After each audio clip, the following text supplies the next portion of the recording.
वालेकुम dear students, आज हमारा complex number maths B course का लेक्चर नंबर 7 है। तो स्टूडेंट्स, हमने कल अपने लेक्चर नंबर 6 में स्टडी किया था एग्जाम्पल। तो हमने अपनी एक्सरसाइज स्टार्ट करनी थी, लेकिन उससे पहले हमने कुछ एग्जाम्पल सीखी। तो एग्जाम्पल के 8 पार्ट थे टोटल, 4 पार्ट हमने कर लिए हैं और आगे ये मज़ीद 4 उसके पार्ट हैं। तो आज हम इसको डिस्कस करेंगे। तो इंशाल्लाह इसके बाद हम अपनी एक्सरसाइज स्टार्ट करेंगे। तो एग्जाम्पल शुरू करने से पहले स्टूडेंट्स, आपसे रिक्वेस्ट है, जिन्होंने मेरा चैनल अभी तक सब्सक्राइब नहीं किया या जो स्टूडेंट्स मेरे चैनल पर न्यू हैं, उनसे रिक्वेस्ट है मेरे चैनल को सब्सक्राइब करें और साथ ही बेल आइकन का बटन भी प्रेस करें ताकि आपको हर आने वाली न्यू वीडियो के बारे में नोटिफिकेशन मिलता रहे। तो चलिए देखते हैं। एग्जाम्पल का जो पार्ट 5 है ये आपको मैं करवा दूंगी और पार्ट नंबर जो 6 है ये आपको खुद प्रैक्टिस में करना होगा। सिमिलरली 7 मैं करवा दूंगी और 8 आप लोगों ने खुद इसको ट्राई कर लेना है, इंशाल्लाह आपसे हो जाएगा। ठीक है, और अगर नहीं होता तो फिर आप मुझे कमेंट कर सकते हैं, तो मैं आपको ये करवा दूंगी। तो देखते हैं, अपना पार्ट नंबर 5 स्टार्ट करते हैं हम। हेयर हमें पता है ए यहाँ पे है 1/2 एंड बी इक्वल टू √3/2। ठीक है, रियल पार्ट ए क्या है? रियल पार्ट है 1/2 के बराबर है और इमेजिनरी पार्ट बी यानी कि √3/2। अब हमने सिंपली क्या करना है, हमारा कॉन्सेप्ट हम बेसिकली कर क्या रहे हैं, हमारे पास कॉम्प्लेक्स नंबर गिवन है, इसको हमने पोलर फॉर्म में कन्वर्ट करना है।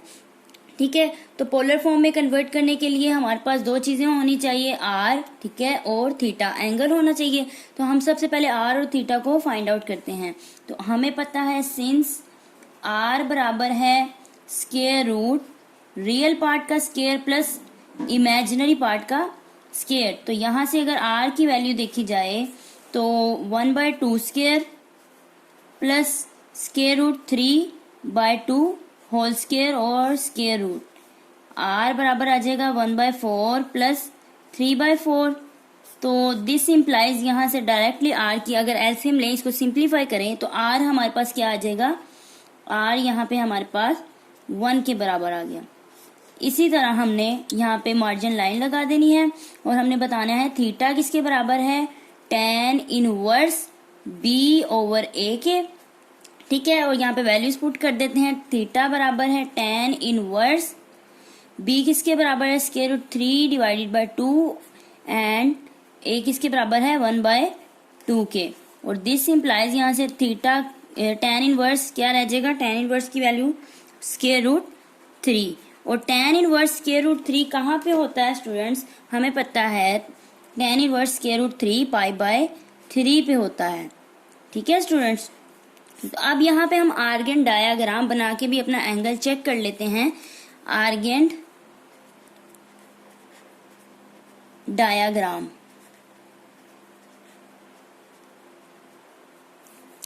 ये हमारे पास XY प्लेन है, ये रियल एक्सिस है और ये जो है इमेजिनरी एक्सिस। अब हमें पता है दोनों पॉजिटिव हैं, A 1/2 है और B √3/2, दोनों ही पॉजिटिव हैं। तो हमारा जो कॉम्प्लेक्स नंबर होगा, हमारा कॉम्प्लेक्स नंबर यहाँ कहीं पर होगा। Z ऑर्डर्ड पेयर की फॉर्म में भी हम कॉम्प्लेक्स नंबर को लिख सकते हैं 1/2 √3/2। तो ये कहीं ना कहीं यहाँ पे होगा फर्स्ट क्वाड्रेंट में। ठीक है, और R बराबर है 1, ओरिजिन से शॉर्टेस्ट डिस्टेंस जो होता है हमारे पास R यहाँ पे 1 की इक्वल आया है, तो R यहाँ पे 1 है। और इसी तरह एंगल हमारा क्या निकला है, π/3।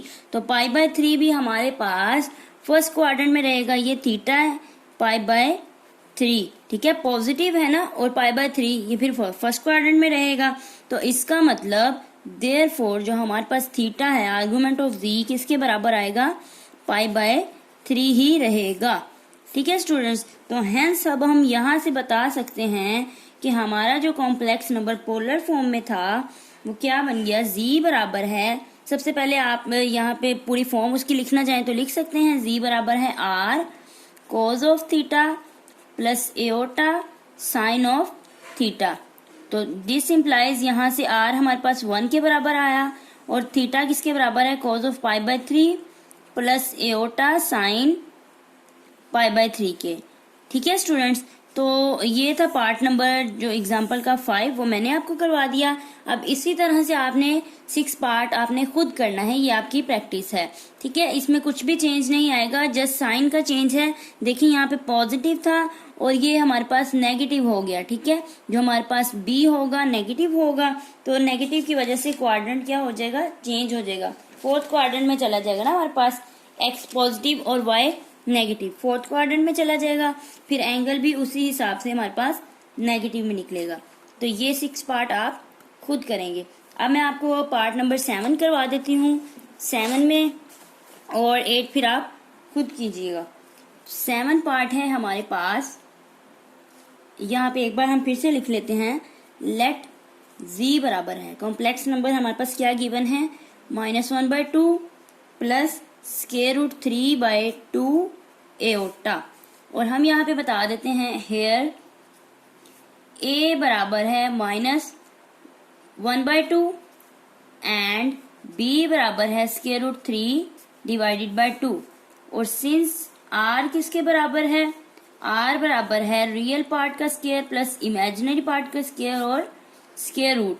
तो दिस इम्प्लाइज यहाँ से फिर r क्या निकलेगा स्टूडेंट्स, अगर मैं डायरेक्टली इसकी वैल्यूज पुट करके आप लोग चेक कर लीजिएगा। ठीक है, तो मैं डायरेक्ट ही करवा रही हूँ, वैल्यूज पुट करेंगे, सिंप्लीफाई करेंगे तो r हमारे पास 1 ही आएगा यहाँ पर भी। ठीक है स्टूडेंट, और इसी तरह हमने tan की वैल्यू निकाल लेनी है थीटा की। थीटा किसके बराबर है, थीटा बराबर है tan इनवर्स b/a। तो इस तरह हम वैल्यूज पुट करेंगे तो थीटा किसके बराबर आ जाएगा, tan इनवर्स, ये 2 से कैंसिल हो जाएगा, माइनस स्क्वायर रूट 3 रह जाएगा यहाँ पे।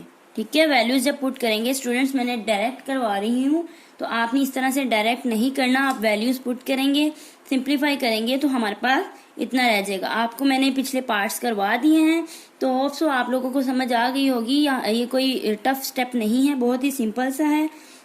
अब यहाँ पे tan inverse square root 3, negative का स्क्वायर रूट 3 हमारे पास फिर नेगेटिव ऑफ पाई बाय 3। ठीक है स्टूडेंट्स, ये आ जाएगा। और अब हमने आर्गन डायाग्राम बनानी है, तो ये चीज़ अब आपने गौर से यहाँ पे समझनी है।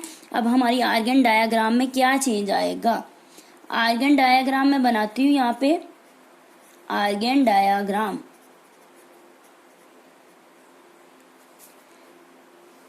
ये एक्स वाई प्लेन है हमारे पास, रियल एक्सिस, और ये इमेजिनरी एक्सिस। ठीक है स्टूडेंट्स, अब हमें पता है हमारे पास x नेगेटिव है और y पॉजिटिव है। ठीक है, a नेगेटिव b पॉजिटिव, तो ये किस क्वाड्रेंट में लाई करेगा, x हमारे पास नेगेटिव इस साइड पे होता है और y पॉजिटिव इस साइड पे। ठीक है, यानी कि ये हमारे पास सेकंड क्वाड्रेंट में हमारा कॉम्प्लेक्स नंबर लाई करेगा। ये हमारा कॉम्प्लेक्स नंबर यहाँ कहीं पे सेकंड क्वाड्रेंट में लाई करेगा। तो z बराबर किसके हुआ, z -1/2 स्क्वायर रूट 3/2। हमारा कॉम्प्लेक्स नंबर हमने देखा कि a जो है नेगेटिव आ रहा है, b पॉजिटिव आ रहा है, तो ये सेकंड क्वाड्रेंट में लाई करेगा। और r चूंकि 1 है तो r b यहाँ पे कहीं पे लाई करेगा। अब हमारा जो एंगल निकला है, अब यहाँ से स्टूडेंट्स आपने गौर करना है, आगे आने वाले मजीद क्वेश्चंस इस तरह के भी होंगे, तो हर बार ज़रूरी नहीं है कि जो हमारा एंगल यहाँ पे निकले आर्गन डायग्राम में भी वही हो। ठीक है, अब आपका यहाँ से कॉन्सेप्ट क्लियर होना चाहिए कि अब देखें थीटा हमारे पास क्या है, -π/3, तो -π/3 किस क्वाड्रेंट में लाई करेगा, -π/3 हमारा फर्स्ट क्वाड्रेंट यहाँ पे लाई करेगा, -π/3। ठीक है, लेकिन हमने आर्गन डायग्राम की डेफिनेशन पढ़ी थी, a diagram showing A B R और थीटा।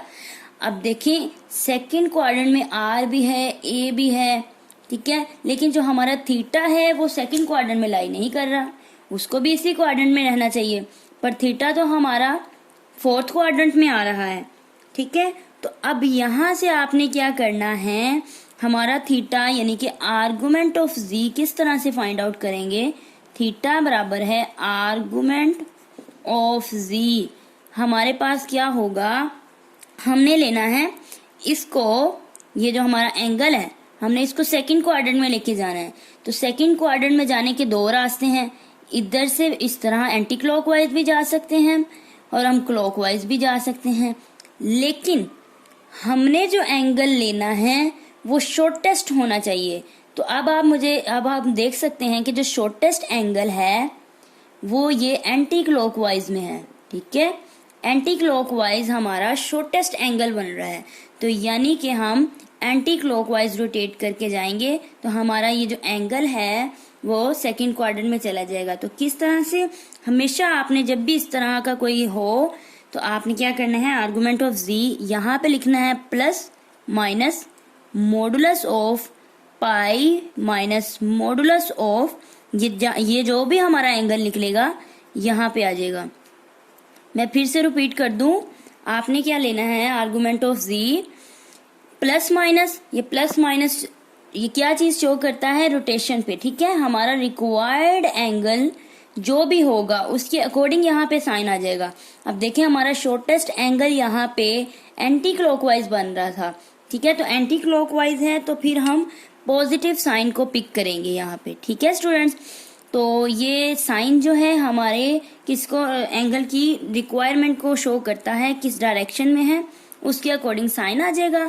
और देन आपने मॉडुलस लेना है पाई माइनस मॉडुलस ऑफ जो भी दिस एंगल हमारे पास होगा, जो हमने एंगल निकाला है उसको करना है। अब स्टूडेंट्स यहाँ पे क्वेश्चन ये है कि हम पाई में से माइनस ही क्यों कर रहे हैं, ऐड क्यों नहीं कर सकते। तो देखिए स्टूडेंट्स, जब हमने क्वेश्चन किया था मैंने तब आपको एक बात बताई थी कि एंगल हमारा जो भी निकलेगा प्लस पाई और माइनस पाई के बिटवीन रहेगा। ठीक है, तो इस वजह से हम माइनस कर रहे हैं, क्योंकि अगर पाई में ऐड करते हैं तो एंगल हमारा पाई से ग्रेटर हो जाएगा। तो हमने तो रहना है, लिमिट है हमारी कि पाई और नेगेटिव पाई के बिटवीन हमारा एंगल होना चाहिए। तो इसलिए हमने पाई में से सब्ट्रैक्ट कर दिया जो भी एंगल हमारा निकला। तो अब यहाँ से देखते हैं, हम सिंप्लीफाई कर लेते हैं। थीटा बराबर है प्लस का साइन लेंगे हम, चूंकि एंटी क्लॉकवाइज रोटेशन है। तो पाई, अब ये चूंकि मॉडुलस है तो मॉडुलस की वजह से नेगेटिव खत्म हो जाएगा, पाई माइनस पाई बाय 3। तो हमारे पास थीटा किसके बराबर आ गया, 2 पाई बाय 3। अब जो हमारा रिक्वायर्ड एंगल है, हमने लास्ट अपने कॉम्प्लेक्स नंबर की जो पोलर फॉर्म है उसमें इस एंगल की बजाय हम ये वाला एंगल यूज करेंगे। तो सिंस हमें पता है हमारा जो पोलर फॉर्म का कॉम्प्लेक्स नंबर है किसके बराबर है, जी बराबर है cos of theta plus iota sine theta, और दिस इम्प्लाइज वैल्यूज पुट करते हैं R1 की इक्वल है cos of 2 pi by 3 plus iota sine 2 pi by 3। तो ये जो है हमारा रिक्वायर्ड आंसर है, यानी कि कॉम्प्लेक्स फॉर्म को हमने पोलर फॉर्म में कन्वर्ट कर दिया। तो स्टूडेंट्स बिल्कुल इसी तरह से 8 पार्ट है, ये आप लोग खुद करेंगे अपनी प्रैक्टिस में। ठीक है, इसी तरह से आपने गौर करना है कि जो हमारा एंगल है वो शॉर्टेस्ट कहाँ से बन रहा है और किस क्वाड्रेंट में लाई कर रहा है। ठीक है, उसके अकॉर्डिंग आर्गन डायग्राम आप बनाकर अपना रिक्वायर्ड एंगल निकाल के तो इस तरह से आपने वैल्यूज पुट कर देनी है। तो ये स्टूडेंट्स यहाँ पे हमारी एग्जांपल्स आज ख़त्म हो जाती हैं। तो इंशाल्लाह आप अपने नेक्स्ट लेक्चर में एक्सरसाइज हम 1.1 स्टार्ट करेंगे, उसमें भी कुछ इसी तरह के क्वेश्चन है, कुछ मैं करवाऊंगी, कुछ आप लोगों को प्रैक्टिस में करने होंगे। तो इंशाल्लाह अपनी नेक्स्ट वीडियो के साथ मिलते हैं। अल्लाह हाफिज़।